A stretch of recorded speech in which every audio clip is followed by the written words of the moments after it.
welcome back to the Oklahoma Today podcast. I'm your host, Ben Lucian. To the shock of everyone who asks, no, I'm not a professional model. I just play one on YouTube. And whether or not we describe ourselves as fashionable, there's no doubt that the clothes we wear have a huge impact on how we view ourselves and how we view the people around us.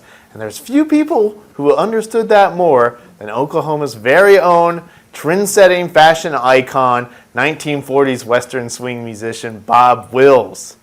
And it might not be the aspect of Bob Wills' legacy that we talk the most about today, but the patriarch of Tulsa's Cain's Ballroom played a huge role in popularizing the fusion of Western clothing and chic apparel, and it remains very influential in the fashion around these parts to this day. Now, Bob Wills' legacy is honored every year at the Oklahoma State Capitol during their annual Bob Wills Day, and this year they decided to have a Bob Wills fashion contest. And you know, if there's a fashion contest out there, or any kind of contest, I've got to be throwing my hat into the ring. So Chris and I headed out there. I put on my best bolo tie and gave it the best college try I could. We're going to see how I did here in a minute, but first, a friendly reminder to please hit subscribe if you've not already done so. We're about a month out from our 200 subscriber goal,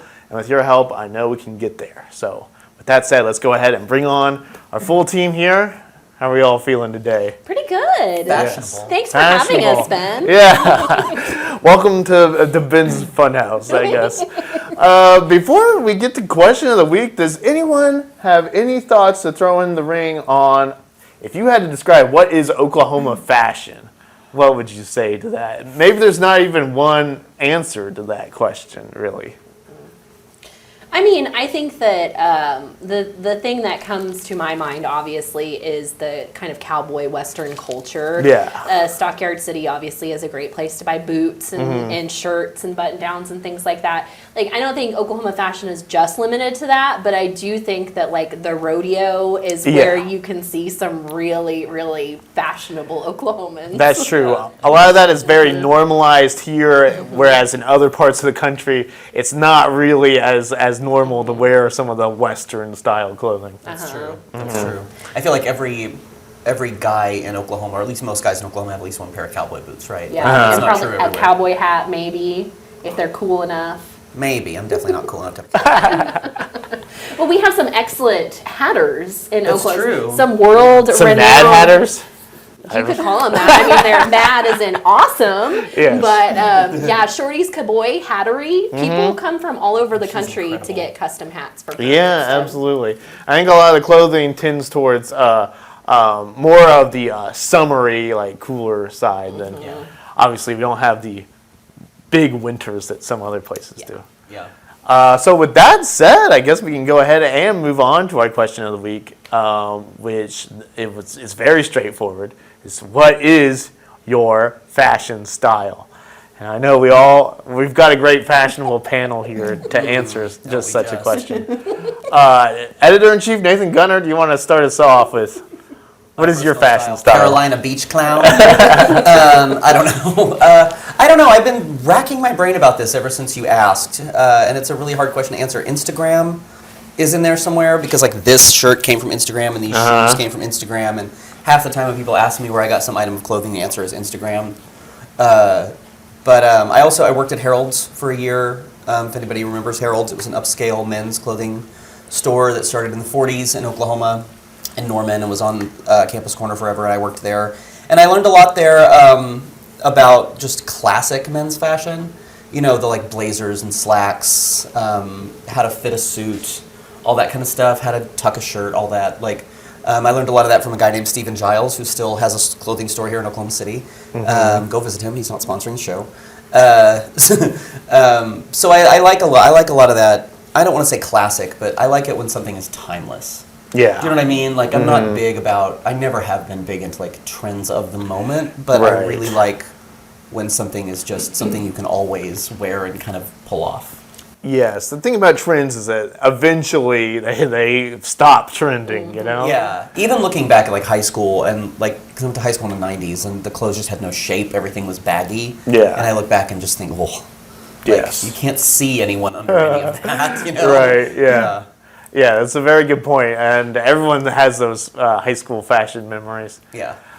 Megan, photo editor Megan Rossman, you are a fashion inspiration to a lot of You people. really are. No, I'm not. You have a great style. I love your style. I would not describe. I could not describe my.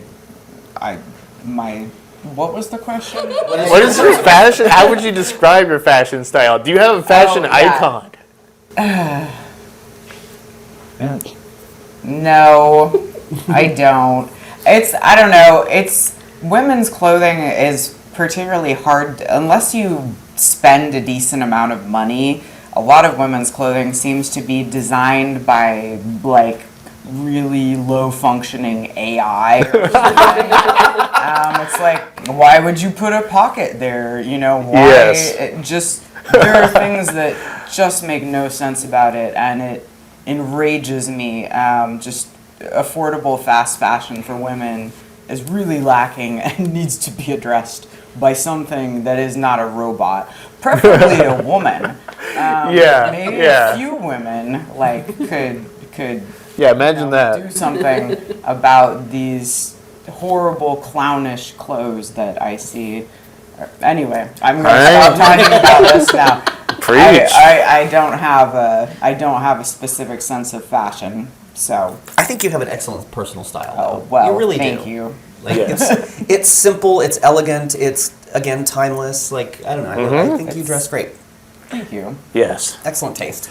Kirsten, you're here to give us the lowdown on what the youthful fashion trends, right? Sure. No, I don't necessarily think that like I have one specific. I have like a couple types I tend to lean more towards, which it depends on the day and like what I feel like waking up or wearing when I wake up, and also like what am I doing that day? Because Yes. activity-based attire is very important to me. Yeah, what good is an outfit that is not functional for your day? Yeah. No good. But like, I don't know. I mean, like, I think on average, it's probably just like a mix between like casual or like what is trending. Because it's when clothes are trending, they're a lot easier to find things that fit. Yeah, that's true. Like if I only wanted one specific item, couldn't find it. Like depending on the year. So I think it's like mainly that. But like a majority of the time, which y'all like don't ever really see me outside of work, but like most of the time, if I'm at home or like out doing something, it's like athletic shorts and a big t-shirt or sweatshirt or something. That's the best. Comfort. Yeah. Yes. Comfort. Comfort, indeed. Yeah. Casual, I guess. I Yes. don't know. Yeah. Now, senior editor Carly Barrett, you are arguably the most fashionable among all of us. Well, So, thank you. I think that's true. I do put a good deal of thought into my clothing and my personal aesthetic as well. So I'm happy for the opportunity to talk yes, the floor is yours. No, but I would describe my style as American Horror Story Coven meets New Girl. All right, excellent. Gothic and adorkable. Lots of animals. I'm wearing T-Rex earrings right now. So that's me. That's good. That's a good answer. Thank you. Now, does the hair color ever incorporate into the rest of the outfit? Does that cross your mind? That's a very good question, Ben. It actually does. I tend to wear a lot more cool colors, partially because I think that they are more flattering on me, but also because they tend to go with the blue, which is my favorite hair color to do. So, but I'll contrast too. Yes. I'm not above that. But in general, blacks, navies, gray. Those are the colors that I tend towards. So. What about you? Yes. You have great style too, though. I do. Ben's got that drip. I do put some thought into the things I wear. I Only mean, do probably that who can rock a bolo tie. yes. That's the truth. Now, I do love a bolo tie, actually, and we're going to even talk more about that later in the episode. But I think the bolo tie, I love it, but I also somewhat have some imposter syndrome when I'm wearing it.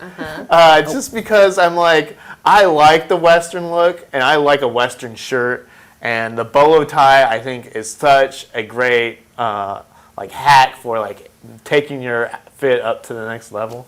But if someone were to like really drill me on like rodeo stuff or like some deep country western music lore, I might not be able to hold my own. So You know what? You ask those people, what do you haul in your F-150? Yeah, right. Tell them Yeah, to right. buzz off. Yeah. you're right. So I got to get over the imposter syndrome.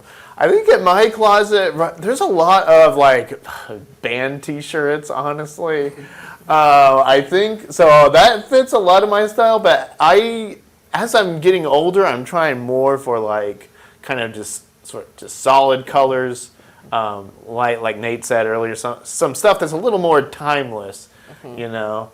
But yeah, I like shiny things. So like the bolo tie helps. I like my watch. Sometimes I'll put on a chain. So Nice. yes. Biggest piece of advice ever is that the Calvin Klein sales section on the Calvin Klein website is really good. Oh, okay. For like these tank tops and stuff, you can get them cheap. When they're Nice. having a clearance sale. Nice. That is some expert advice. That's like I think everyone in this couch, everyone in the show can be like, at some point, my style is what's on sale. A little bit.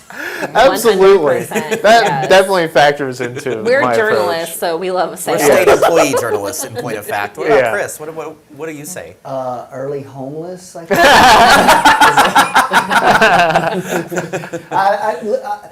Now, Chris, you say that, but you're wearing the most fashionable Well, shirt yeah. available. People for can buy the purchase. shirt that you're wearing Yeah. at shoptravelok.com. Yeah. No, if it doesn't have a hood, I don't like it. I don't know if you've noticed, I wear hoodies all the A time. hoodie is a Yeah. great item of clothing. Yeah, I don't know why, even in the summer. But a great I have invention no the hoodie style. was. I have no style. That's not true at all. So I just wear what's comfortable, and sometimes it You like matches. functional clothes. Yeah. When I was in high school and everyone's like, I want to be this and I want to be that, and my goal in life was to have a job where I didn't have to wear a tie. That's a good goal. Goal Yeah. accomplished. That's a good Most goal. people with ties make more money than I make, so that might have been a bad move. But you also need freedom of movement in your job. You For need sure. to be Oh, yeah, able yeah, to, Yeah, yeah. so. Yeah. So Very anyway, nice. I don't feel like I have a style. I don't know. I like what I like, and that's what I wear.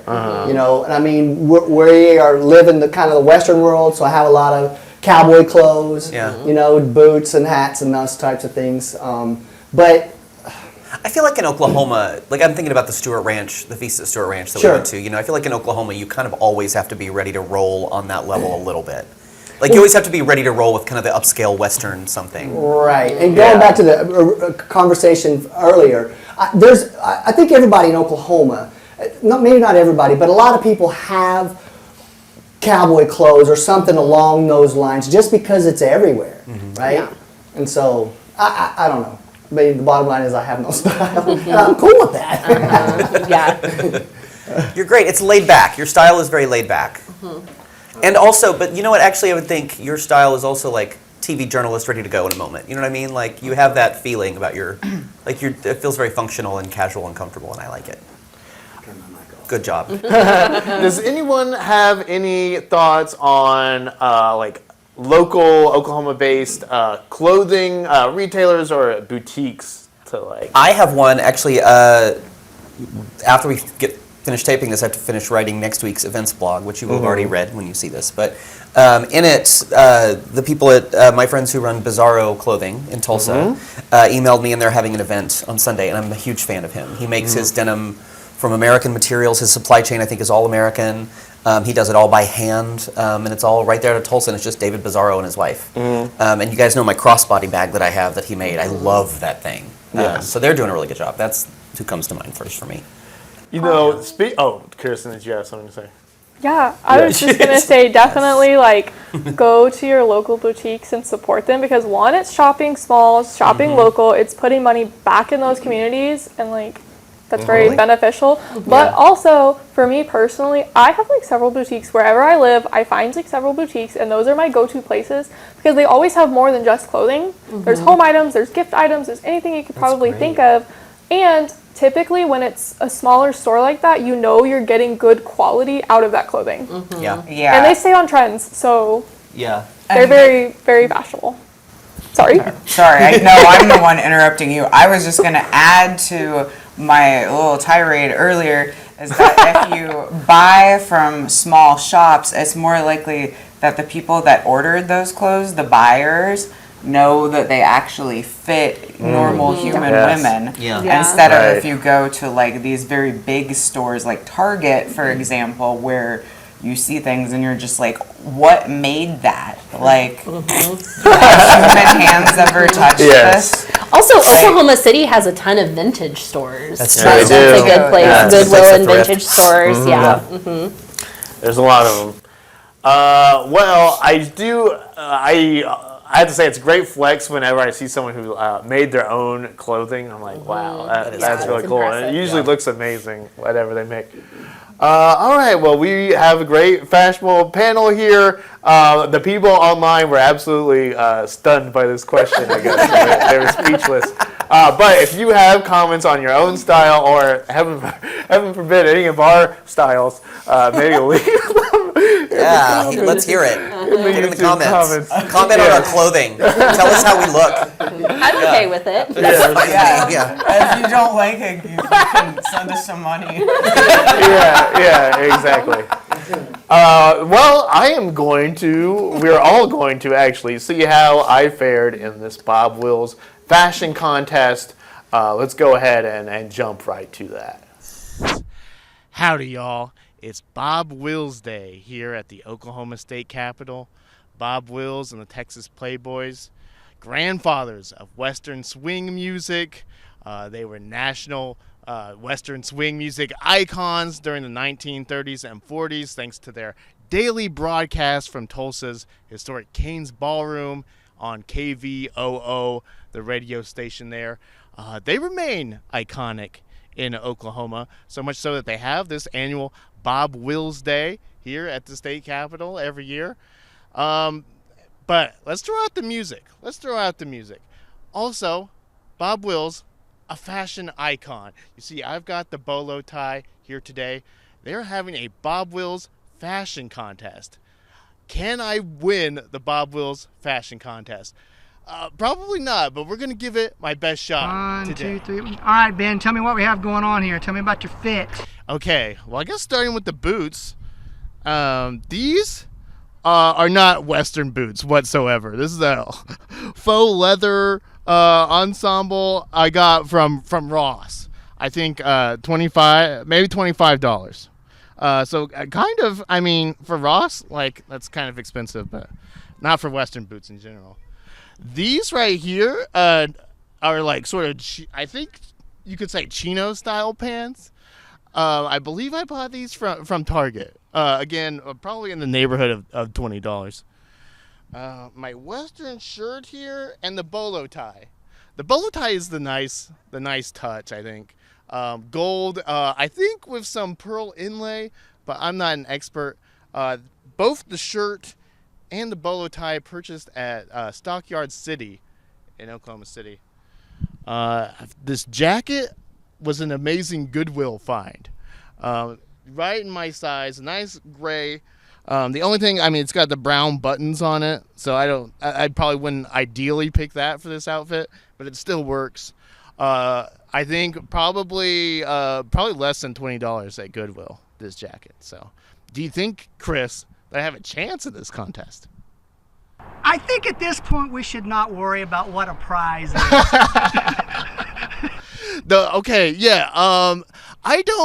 I'll be fully transparent. I am not expecting to win this. I think there's much more deserving people than me, but I'm giving it my best shot. And I do like the bolo tie. Yeah, I think when we heard it was bolo tie only, I think you definitely have a shot. You've got a fighter's chance at bolo tie. Yes. Do you think I'm a fashionable person in general? Sure. What about Western wear? Would you pick me as a Western wear model? I think there's a little ways to go on that part. Competition. We've got Warren Rowland from Wheatland, Will you raise your, yeah, there you go, thank you. Saxton Alton from Edmond,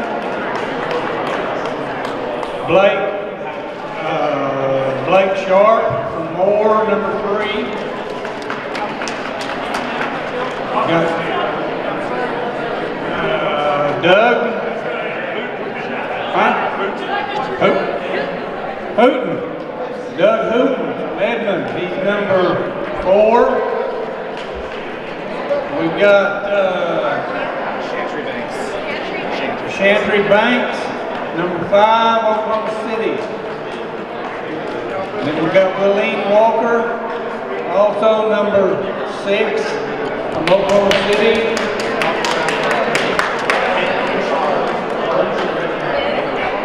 Ben Lucian from Oklahoma City, number 7. And number 8, Kara Alzadeh from Edmond. All right, so I am joined by Doug Hooten. and you competed alongside me in the bolo tie contest. How do you think that went? Oh, I hope it went pretty well. I'm actually wearing one of my favorite ones that I have. This is. Well, we were talking earlier, and you actually you collect bolo ties, or how does that work? Yeah, I've just been buying them for the last few years, and just kind of grew into a collection that I didn't intend to have. Yes. How many in total do you have? I probably have around 13, 14 different ones. So. 13 or 14. All right. And what can you tell me about this piece? Why is this your favorite, and why did you select this? It's just one of my favorites. It's kind of blingy. It's a 1965-ish Zuni, so just one of my favorite ones. Yes. One of my older. Would you call Bob Wills a fashion icon? Oh, of course. Look what he's done for us, and look what he's doing for here today. Of course he is. Who do you think is going to come away as the winner of this one? Oh, you for sure. I kind of hope not, but we'll see.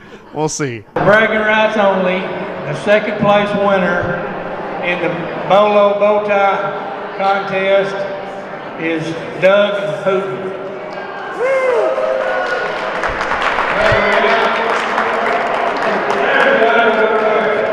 First place goes to Chantry Banks, Oklahoma City.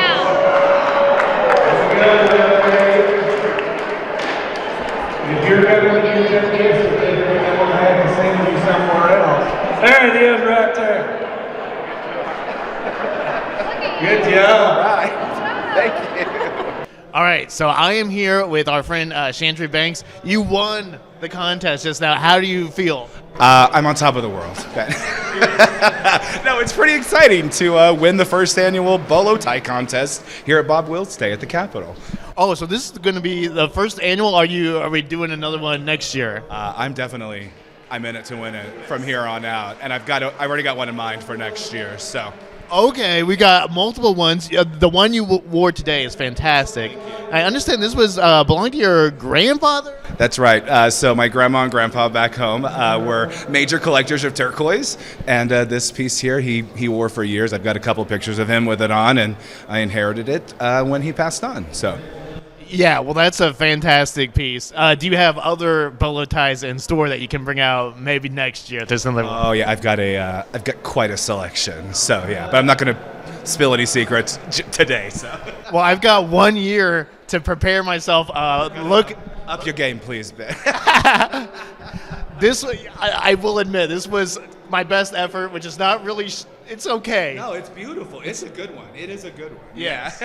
I've got a whole year to try it and top Chantry. We'll see if I can do that. Chantry, thank you so much. Hey, thank you. I appreciate it.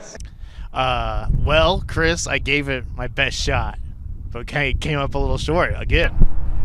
Well, here's the good news. You have a year to scour the thrift stores and find next year's ensemble. This is true. I do have time. We could be back here next year. I have to say, I'm a little relieved that I didn't win. I thought that there were much more deserving people than I was. Chantry, of course, had a fantastic piece. So even though I feel like I let Bob Wills down a little today, I think we got some deserving winners. So all in all, great success. Now we just have to find the next contest for you to enter. Yeah. We'll see what that is. Well, we'll see where the wind takes us. And in the words of Bob Wills, I didn't make it.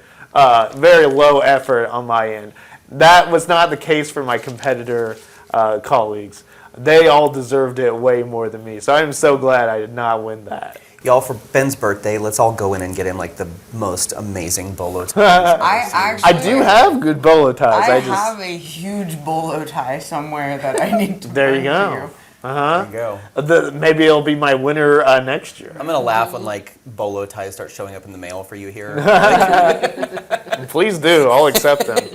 Or not. As long as they're depending less than on $20, state, we'll yeah. accept them. Yeah. But shout out to Chantry Banks, who was the winner. Hey, yes. good job. Yes. A friend of the show. Yeah. All right. So, well, I guess it's now time for Podvents. Yay. This is part of the show where we go through the travelok.com event calendar and pick out a few of our favorites. Is there anyone who'd like to go first? I'll go. Yes. So Thank you, because my event, you need this reminder that Sunday, May 11th is Mother's Day.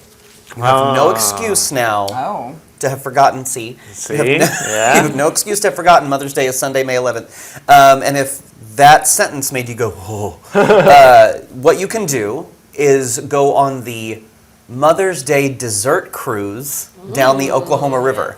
So this is run through Oklahoma River Cruises. There's 2 sailings. One's at 1 p.m., one's at 4 p.m. on Mother's Day. And it's about an hour and a half cruise. There's little bite-sized desserts, just tons of petit fours everywhere. They're going to have a cash bar with champagne and mimosas. Or if your mom doesn't drink, or if you don't drink, there's soda and water also. The boats are climate controlled. They have restrooms, so you'll be comfy the whole time. And you're just going to sail up and down the Oklahoma River and eat dessert and drink champagne with mom. And doesn't that sound like a good time? Yeah. Right? The tickets are $30, and you can get them by going to embarkok.com/ferry. It's Embark OK is who runs Oklahoma City's public transit. They also run the Oklahoma River I didn't Cruises. know that. That's Yeah, so they're the ones who do that as well. So embarkok.com/ferry, and there's a link right on the center of the homepage that says specialty cruises. You just click on that and you can get your tickets there. It sounds like a lot of fun. Yeah, and that's the best part about that is that they're putting on all the work and effort into putting on this event. Yeah. And you just have to go and enjoy yourself. Yeah, Right? I will say they recommend that if you have a party of larger than 6, you can actually book a private outing. And they recommend that if your party's larger than 6 people that you do that because the boats aren't that big. Yes. They don't seat that many people. They seat like 18 to 24 people. So if you have a big party, book a private one. Yes. But it sounds like a lot of fun. Yeah. gonna be a Being good time. on a boat full of desserts, I mean, who could ask for And moms. a greater gift? Like, and the moms. thing is, like, you could just go. I mean, like, or you could, like, if your mom doesn't live here, if she's not around, Yeah, you could just you go could just yourself. go. No one's gonna like check for a mom. Or will they? The people at Oklahoma River Cruises are intense about this. Excuse They're me, gonna be is your "Excuse me, mother where's your with you mother?" here? I need Yeah. to talk to her. Yeah, exactly. Well, that sounds like a lot of fun. It's a nice way to celebrate mom. Yes. Yeah. Yes. Megan, what is your podvent this time? Well, mine is the McAllister Italian Festival, which is May 9th through the 10th at the Southeast Expo Center in McAllister, as you might guess, given the name of the festival. So the website is the McAllisterItalianFestival.org. And on that website, you can purchase dinner tickets. Well, I mean, there are other things you can do at this festival besides eat. There will be arts and crafts and music and some other things, but the main draw is the dinner. And to enter the dinner tent, you must have a ticket. So I think you can purchase tickets at the festival, but you should probably just be safe and order them online. And it's $15 for adults, $10 for kids 12 and under. And this entitles you to spaghetti with Italian sausage and meatballs and a salad and garlic bread and iced tea or water. I feel like I'm always entitled to spaghetti. I agree. Yes, yes. It is our duty as Oklahomans and Yes. To go to the McAllister Italian eaters, Festival yes. and eat spaghetti. Yeah. and Well, if you don't have go a ahead. dinner ticket, if you don't get dinner tickets, you can go into the sandwich tent, is what it's called, and you can buy Italian sausage sandwiches or pizza with like All soft right. drinks and stuff. Can I But- do both? You could, yeah. Okay, thank you. So if you wanted to get a spaghetti dinner and get a side of pizza, which would be wise, you can do that too. And this is the 53rd annual festival. They've been doing this for a long time. So they know a thing or two about spaghetti down there in McAllister. They do. And you can also buy like little hats and aprons and cookbooks and stuff that have like the McAllister Italian Festival logo, so you can commemorate your trip Yes. forever. That's a great festival. It is. Yeah, it's So, a really, really good one. yes, It's one of the I better am- festivals in Oklahoma. And the McAllister Krebs area, Oh. home to. Oh, the- and also, I just need to add that every year they serve 900 pounds of meatballs. So, Oh, thank goodness we got I that. guess in there. that's kind of a lot of meatballs. I think it's important that we all know that. Yes. It's amazing. I would Wow. love to know the average meatball per attendee. That's a good question. That's a good question, because that doesn't seem like very. Well, how, Meatballs go quick. I mean, yeah. How many meatballs are in a pound? Depends on how Depends big on the the meatballs That's a are. great question. So. That's a great question. Yeah. It sounds like the M&Ms in a jar contest. How many Yeah. meatballs in the pound? But yeah, the McAllister Krebs area, of course, historically a home to a large Italian population. Yeah. I do have to say, more events need a sandwich tent, so I'm glad they're on that. Or a dinner tent. They should to put sandwich. a sandwich tent on the dessert cruise. We should Now we're put talking. one There in should our be- office. Yeah, That's yeah, what we right. use the studio for the other Yes. 167 We need a hours a week. sandwich tent at tourism. Absolutely. Or maybe we start our own sandwich tent. There you go. Yeah. Kirsten, any dessert cruise sandwich tent? What do you got for us? Well, it's not about food, but there is food, just so you know. But no, so I have the Guyman Outback Motorcycle Show and 5-state run. Oh. So it's a bit of a 2-for-1 on this event because the motorcycle show is Friday night on May 9th. It'll be from 6 to 9. It's the night before the run. So you can go hang out, listen to live music, check out the bikes, visit with the riders, and there will be vendors and local fairs set up. But also there will be burgers, beans, and a beverage. The 3 Bs. 3 Bs. Yeah, the Bs. No. And so then that'll all be Friday night. And then on Saturday morning, we'll start the 5-state run. And so that includes traveling 300 miles through Oklahoma, Texas, New Mexico, Colorado, and Kansas all in one day. Wow. So you're going to go can 300 do miles there. in one day on your bike. Guyman's a good place to do it because Yeah. you're right there in the panhandle. You can just hit that Big loop, circle. you know? Yeah. Yes. But so the run actually has been happening since 2003. It's always the second Saturday of May. This is an annual event. It's a great time. They have an average attendance of 1,000 plus riders. And it's also, if you don't already know, the all of the registration fees go towards the run being a fundraiser, and they go back towards the community and help pay for like community members with like medical bills, or like with the fires recently towards house yes. fire expenses. So they give that money back, and it is a Awesome. fundraiser actually as well. That's very cool. So it's great. It's a great acting. And then for anyone who's wanting to go in the run, the pre-registration is already closed, but if you go on Friday night, you can still register Friday night or on Saturday morning and still participate in the run. Oh, cool. Registration on Saturday will open at 7 a.m. Good times. Very nice. It's always a good time to go to Guyman. Yes. Yes. Yeah. And then, also, there's a lot I wrote down.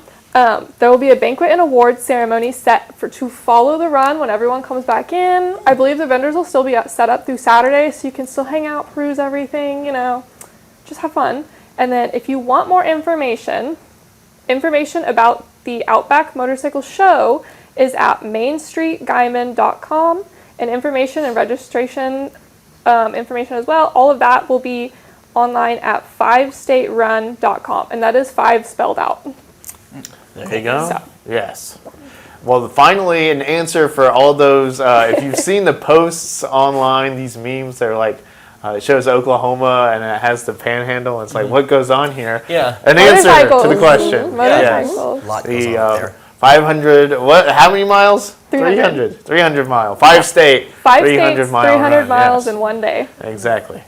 All right, very cool. Carly, we're all eager to hear your pod event. There's no sandwich tent in mine, unfortunately. However, there are some other great things, reasons to go. So it's the Archaeology Day and Birthday Bash at Spiro Mounds Archaeological Center in Spiro. Yeah, they're celebrating, the birthday they're celebrating is their 47th year of being open to the public, which is a big deal in and of itself. But what's more important is that the things that you will see there, some of them date back to like 800 to the year 800. 800, the year. Yeah, yeah. So like it's insane to me that these sites have been, they're thousands of years old, and it's the only Native American archaeological site, prehistoric one in Oklahoma, and it's one of the only few like in the country that are open and visible to the public. So that's really cool. It's going to be May 10th from 9 to 4. There's going to be all kinds of activities going on all day. You can obviously take a tour of the sites, and there will be historians to talk to you. There's also going to be a lot of archaeologists on hand, identifying different artifacts and answering questions for people. There's going to be some native artists set up there that are going to explain kind of how they create their art, and also selling some things. So the admission is free, but definitely bring some money just in case you want to pick up some beautiful Native American wares. And there's also going to be birthday cake, which will not be 47 or 800 years old. So it'll be fresh birthday cake. So that's awesome too. So, kids will have a blast at that. I'm sure they can learn some history and then eat some cake, and then you can drive home. For 1,200 years. Yeah. If you want more information about this, the phone number is 918-692-2062 or okhistory.org. That place is amazing. Spiro Mounds is so cool. Really is. I have always wanted to go on one of their solstice walks. Yeah. No. I've never done that, but I think this sounds like a lot of fun too. You don't get cake at the end of a solstice walk, so. I actually went there on December 21st, 2012, when the world was supposed to end, but my car broke down, so I didn't get to go on the solstice walk. Oh, that's that was when I put the wrong amount of gas in my car. The Mayan calendar was actually about Nate's car. Yeah, it's about my car. Don't worry, it was all fine. We're all worried for nothing. Yeah. But I went to the site Cahokia in Illinois, which is like the same thing, and it's considered like the sort of the king of all of those type of sites. And I gotta say, like, the Spiro Mounds Center every bit as good as Cahokia, and maybe better. And a lot closer. It was and a lot closer to go to. So it was really cool. I mean, they were both really cool, but Spiro Mounds I think is cooler. I just love the idea of having a physical connection to the people that lived here so many centuries ago. Like, it's just amazing. Oklahoma is not known for our like very old history because we were just settled not too long ago. But we do actually have some really, really amazing history here. So. Yeah. Love that. Well. What about you? Is there a sandwich tent in yours? There's not a sandwich tent in mine. They probably should work on that. Is everyone here familiar with the Kentucky Derby? Yeah. Sort of. There's horses in it, right? Oh, the big horse race. Yes.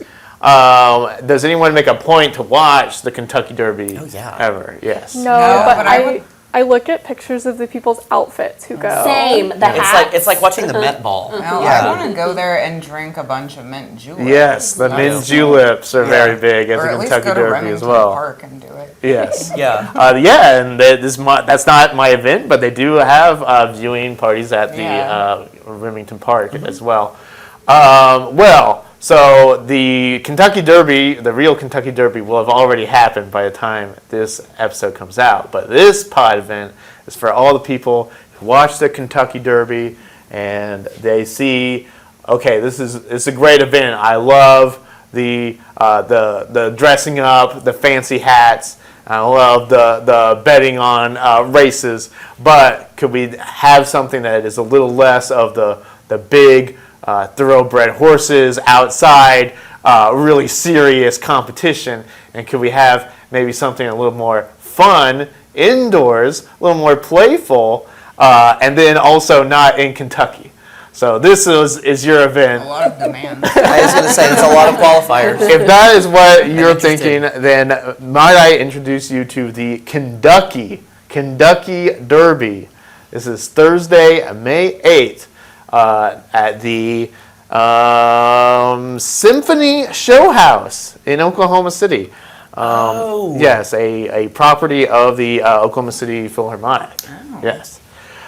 So this May 8th is the Kentucky Derby, and it is exactly what it sounds like. It is a race that is like the Kentucky Derby, except we're swapping out the big thoroughbred horses for adorable little rubber ducks over some tap water, and that is what you're the race you're watching. And I guess people have different ducks that they can either they're betting on or they're assigned to. I'm not quite sure how it works, but the thrill of the competition of the ducks. And you can also dress up. They encourage you to dress like you're at the Derby. But I also suggest maybe a couple's costume of like Bert and Ernie. Because you all know Ernie really loves the rubber duck. Oh, wow. I think that would go over really well. The best part about this is that proceeds benefit music education programs in Oklahoma. So That's amazing. bring a generous wallet. Admission is $100 a ticket, and like I said, proceeds benefit music education programs. Again, this is Thursday, May 8th at the Symphony Show House in Oklahoma City. You can register for tickets at okcphil.org/symphony-show-house, or you can call 405-842-5387. The Kentucky Derby. That sounds fun. I've been to a thing like that before where like your ticket buys you a duck. Yes. And like does your duck win? Yes. And if your duck wins, you get a prize. I imagine this is probably like how it works. I was talking earlier about working at Harold's. When I worked at Harold's, we did the Symphony Show House one year. We designed the closet for them. And it was it was so much fun. Yes. Yeah, that thing is neat. It's It worth is. going to I've see. never been inside, but it looks really neat. That was a fun year. We had a good time. Well, it's time for star of the show, and I gave it to the bolo tie because it is just such an underrated clothing item. I feel like really, if you're looking to upgrade your wardrobe or your outfit, especially if it's Western themed, I mean, I really recommend throwing on a bolo. The coolest guy in Oklahoma City just told you what to do with your Yeah, wardrobe. So I don't want too many people to follow this advice because this is kind of how I stick out. So I don't need everyone on the bolo tie trend. But if you're feeling up to it, no, don't copy pen. Well, this is all we've got for you this week. This has been the show, from here to Stroud, home of the legendary Rock Cafe, as the Oklahoma Today podcast at oklahomatoday.com, or pick up our latest issue on newsstands right now. You can send your feedback to oktpod@travelok.com. Talk to you again next week. Goodbye.